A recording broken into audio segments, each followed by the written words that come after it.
Si Jordan Bardella devait aller à Matignon, s'installer, après avoir obtenu la majorité absolue ou quasiment, la question se pose, pourra-t-il gouverner ? On la pose parce que des syndicats, des fonctionnaires prennent position ou alertent sur les risques d'un RN à Matignon et laissent entendre que il s'opposerait, il ferait une forme de résistance. Les diplomates, d'abord, on commence par les diplomates. Non, c'est le SNES. Voilà, les diplomates, vous voyez, ont publié une tribune collective dans le Monde pour, d'une certaine façon, évaluer ce que ferait l'extrême droite à l'étranger et exprimer l'inquiétude sur le risque d'affaiblissement de la France. Le SNES-FSU, qui est un syndicat de profs, soutient le programme du nouveau Front populaire, donc il va au-delà, le syndicat SNES, soutient le programme du nouveau Front populaire et ses candidats. Donc indirectement, dire qu'il appelle à faire voter. Je vous poserai la question, mais en tout cas, il dit on soutient. Le syndicat de la magistrature appelle les magistrats et le monde judiciaire à se mobiliser contre l'extrême droite. Là aussi, c'est une expression syndicale. On va en parler avec vous, Julien Arnaud. Merci de nous avoir rejoints, éditorialiste politique TF1 LCI. Nous sommes toujours avec Carole Barjon, Sophie Dravinel et Fabrice Lhomme et Jade Partouche. Rejoignez-nous. Vous avez regardé dans quelle mesure ces prises de position contreviennent à d'abord l'obligation de réserve des fonctionnaires. Alors c'est le premier volet, effectivement, le devoir de réserve, qui est en fait l'obligation faite à tout agent public de faire preuve de réserve et de retenue dans l'expression écrite et orale de ses opinions personnelles. Il peut penser ce qu'il veut, ce n'est pas le contenu de ses opinions qui poserait problème, mais il n'a pas le droit d'en faire part. L'objectif est en fait de préserver la neutralité du service public. Sauf que le devoir de réserve est un concept extrêmement mouvant qui est soumis à interprétation. C'est au juge administratif que revient la charge de l'interprétation finale. Dans le passé, par exemple, le juge a considéré qu'un agent municipal était sorti de son devoir, de son droit de réserve, en publiant sur une page Facebook, des propos insultants à l'égard de l'adjoint de sa commune. La sanction est ensuite adaptée en fonction de la place du fonctionnaire dans la hiérarchie. Un responsable syndical va avoir, par exemple, beaucoup plus de liberté d'expression qu'un haut fonctionnaire, qu'un fonctionnaire haut placé. Oui, là, pour l'instant, ce sont les syndicats qui s'expriment. Alors, maintenant, il y a le devoir d'obéissance auquel sont soumis aussi les fonctionnaires. Alors, la base légale, effectivement, c'est ça, l'obligation d'obéissance hiérarchique. C'est la règle, l'agent public doit se conformer aux instructions de son supérieur hiérarchique, donc appliquer les ordres et se soumettre au contrôle. Sauf que, vous le voyez, il y a une suite dans cet article. Si l'ordre donné est manifestement illégal et de nature à compromettre gravement un intérêt public, alors la désobéissance est autorisée. Manifestement illégale, plus intérêt public. Ce sont les deux conditions qui doivent être réunies. Si c'est le cas, eh bien, la désobéissance devient même un devoir qui est consacré par une décision du Conseil d'État de novembre 1944. Sauf qu'en l'espèce, la notion d'intérêt public, là aussi, est sujet à toutes les interprétations que la loi ne se charge surtout pas d'encadrer pour ne rien figer. C'est au juge administratif de trancher au cas par cas. Je vous donne un exemple. Un ordre visant à accorder ou à refuser une prestation pour des motifs discriminatoires a été dans le passé considéré comme entrant dans le cadre justement de ce devoir de désobéissance. Un professeur disait hier, nous ne voulons pas vérifier le caractère légal d'un titre de séjour d'un élève. Donc en fait, on refuse de dénoncer un élève sans papier. Est-ce que là, on entre dans le cadre d'une atteinte à l'intérêt public qui légitimiserait donc pour un juge le refus d'obéir ? Si le cas se présente, l'avenir nous le dira. En attendant, s'il décide que l'ordre auquel le fonctionnaire a désobéi n'était ni manifestement inégal, ni de nature à compromettre gravement l'intérêt public, eh bien le fonctionnaire commettra alors une faute professionnelle. Et dans ce cas-là, il s'expose à des sanctions disciplinaires qui vont de la retenue sur salaire à la révocation de la fonction publique. Reste, pour terminer, la possibilité de ne s'engager ni sur la voie du droit de réserve, ni sur la voie de la désobéissance, mais simplement choisir de se retirer, de quitter ses fonctions, c'est-à-dire un abandon de poste sous couvert du droit de retrait, qui est là aussi sujet à toutes les interprétations du juge administratif. Merci beaucoup, Jade. On voit que ça n'est pas simple comme question. Carole, d'abord l'expression. Il y a deux choses, il y a l'expression et il y a l'action. Il y a le droit de réserve et puis le droit de désobéissance. L'expression, quand vous voyez des syndicats qui montent au créneau et qui vont jusqu'à dire on soutient tel parti, Est-ce que ça vous choque ou est-ce qu'un syndicat, dans le fond...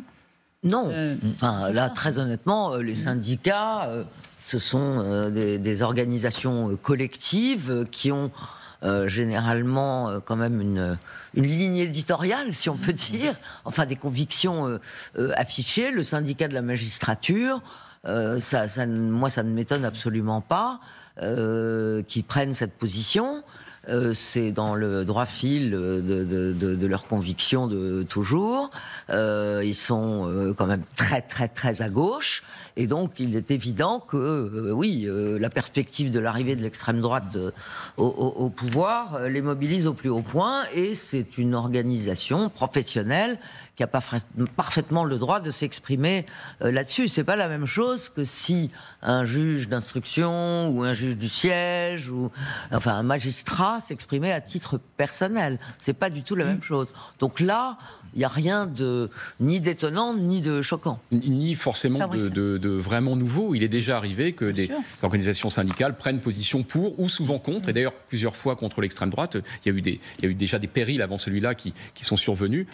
Et s'agissant en plus de la magistrature, un domaine que je connais bien pour le coup, il faut rappeler qu'on agite souvent le chiffon rouge, c'est le cas de le dire à propos du syndicat de la magistrature. C'est un syndicat qui est totalement minoritaire. Il est minoritaire. Il est totalement minoritaire. Là, beaucoup de magistrats d'abord ne sont pas syndiqués, et quand ils sont syndiqués, en général, ils sont à l'USM, qui est largement majoritaire et qui est modéré, entre guillemets. Donc, je ne vais pas dire qu'ils ne représentent qu'eux-mêmes, ils représentent quand même un petit nombre de magistrats, mais leur prise de position n'est pas quelque chose de très choquant ou de très nouveau même. Alors, on va s'arrêter sur quand même le syndicat de la magistrature, et puis on reviendra à la désobéissance. Parce que ça n'est pas du tout l'avis de votre confrère Nicolas Bétou. À la une de l'Opinion, il fait un signe à l'éditorial, titré « Les juges en campagne, un tournant inquiétant ». Et voilà ce qu'il écrit très précisément, cette intrusion. Donc il parle de cette prise de position du syndicat de la magistrature. Cette intrusion dans le débat politique est un tournant, un bien mauvais service rendu à la profession, impossible pour les juges d'intervenir à l'avenir dans un dossier en lien avec un politique sans légitimer ce qui n'était jusque-là qu'une suspicion de partialité. Alors, donc, ils font une bien mauvaise réputation, explique-t-il, aux juges qui peuvent ensuite être contestés dans leur position de neutralité. Ah, je vois Carole. Non, mais que se passe parce que Nicolas Bétou a l'air. On peut effectivement être d'accord avec lui sur le fait que ça n'indique pas une grande neutralité. Mais très honnêtement, on se souvient quand même de l'affaire du mur des cons, où le syndicat de la magistrature, dans les locaux du syndicat de la magistrature où se trouvait un journaliste de France 3, je crois. Vous voulez le mur des cons il y avait le mur des cons avec les photos épinglées, des fléchettes comme au vaudou sur la tête de Sarkozy et beaucoup de personnalités de droite en réalité. Donc franchement, c'est pas nouveau. Donc vous n'êtes pas sur la ligne. Non, mais Nicolas Bétou qui dit l'affaire du mur des cons était très choquante. Et bien pourquoi très choquante. Mais c'est pas étonnant de la part du syndicat de la magistrature. Alors Julien. Oui, je poursuivrai dans ce que dit Carole, c'est-à-dire que je trouve pas que ça soit un tournant. Le mot inclut genre une bascule, on monte dans quelque chose d'extrêmement nouveau. C'est pas le cas et vous l'avez justement rappelé. Après, on peut être d'accord sur c'est une mauvaise image qui est faite à la profession. Si c'est une mauvaise image, mais le problème c'est que les juges, encore une fois, c'est très sensible. Mais quel juge c'est ça. J'allais le dire, c'est-à-dire quel juge, de qui on parle exactement quand on dit c'est un tournant et il représente un tournant. Lui par une menace. Ça retombe sur toute la profession. C'est l'idée de Nicolas Bétou. Mais c'est parce que lui le dit, et c'est lui en fait qui affirme que c'est très nuisible pour l'image de la profession de magistrat. Mais ça veut dire qu'il cautionne un amalgame qui, en général, qui a été fait à plusieurs reprises par des personnalités de droite mises en cause dans des affaires judiciaires. Sarkozy, à chaque fois qu'il a été mis en examen, et Dieu sait si ça lui est arrivé, il nous sortait toujours « Ah oui, mais il y a le syndicat de la magistrature derrière, c'est très pratique. » Alors qu'en réalité, comme je le disais tout à l'heure, ça ne représente qu'une partie infime de la magistrature. Donc on ne peut pas faire l'amalgame en disant « Le syndicat de la magistrature représente la magistrature ». C'est totalement inexact, tout simplement. On ne peut pas faire l'amalgame, mais néanmoins, est-ce qu'il n'engage pas la profession dans une voie qui, encore une fois, il s'agit des Français. Comment ils regardent leur justice ? Un syndicat de la magistrature qui s'oppose fermement à un parti élu démocratiquement. On n'est pas dans le cas d'un coup de force politique. On est dans le cas de l'expression. Je me fais l'avocat du diable. Quelle retombée ça peut avoir ? Oui. Mais ce que je pense, effectivement, quelle retombée ça peut avoir, mais c'est assez ennuyeux cette période, parce qu'effectivement, l'image de la politique en général, la fonction présidentielle, tout est en train de s'effondrer. Ça fait longtemps, ça se concentre dans une période courte, et là, on touche à la justice. Évidemment, il n'y a rien de nouveau. Évidemment, c'est une infime minorité de magistrats.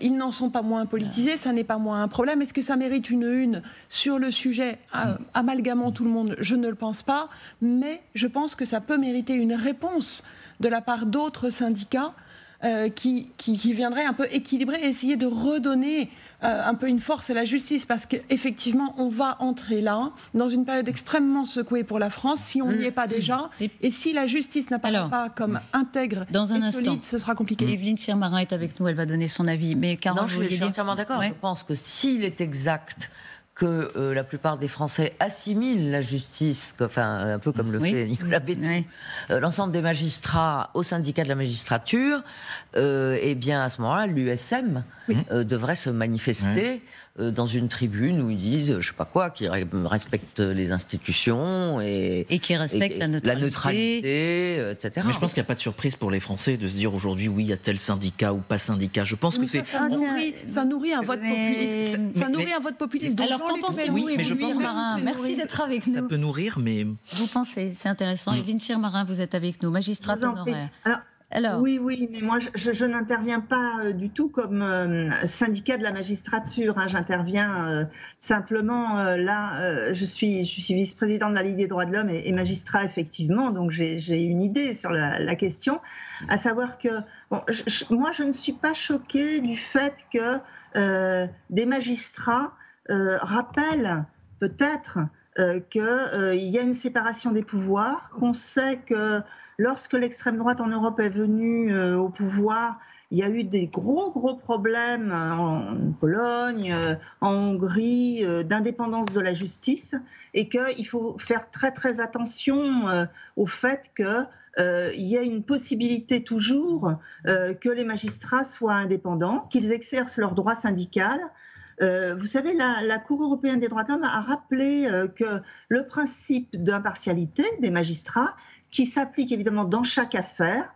Le travail, c'est l'application du droit pour un magistrat, mais la Cour a rappelé que le 20 février 2024, qu'à propos justement de la Roumanie, ça n'empêchait pas un droit syndical et une liberté d'expression comme citoyen du magistrat, mais pas évidemment dans le cadre d'un dossier précis, pour éviter ce que disait Monsieur Lhomme, à savoir que, alors à chaque fois, comme notamment l'a fait Monsieur Sarkozy, on va dire les juges sont les juges rouges, pas indépendants, etc. Donc, il faut faire très attention à distinguer les droits du corps des magistrats, la liberté de réunion, la liberté d'expression, mais le devoir, en revanche, dans chaque dossier, d'être impartial et le devoir de ne pas exprimer ses opinions et d'appliquer simplement le droit. Mais ça, c'est possible le Conseil supérieur de la magistrature a dit quelque chose de très intéressant.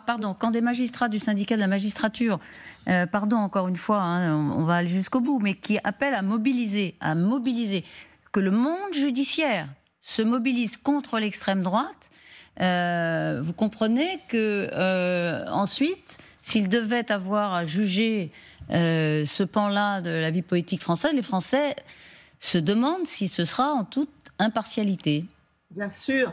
Alors, vous adresserez évidemment aux responsables du syndicat de la magistrature, que je ne représente pas. Mais je vous demande votre avis en tant que magistrate honoraire. Oui, bien sûr. Non, ce que je crois, c'est que il y a l'idée que dans les propositions de l'extrême droite, il y a des dispositions actuellement qui ne sont contraires à ce que dit le Conseil constitutionnel, à ce que dit la loi, etc. Je pense par exemple à la présomption de légitime défense de la police, au fait que pour l'instant, pour les mineurs, évidemment, il y a une excuse atténuante de minorité, au fait notamment qu'il ne peut pas y avoir de peine de prison automatique, il y a un principe de personnalité des peines. Vous voyez, je crois que c'est plutôt ça. Maintenant, évidemment, c'est une question que chaque magistrat doit voir dans chaque dossier. Et on ne peut pas admettre d'ingérence du pouvoir politique dans la justice. Je pense que c'est ça qui doit être défendu.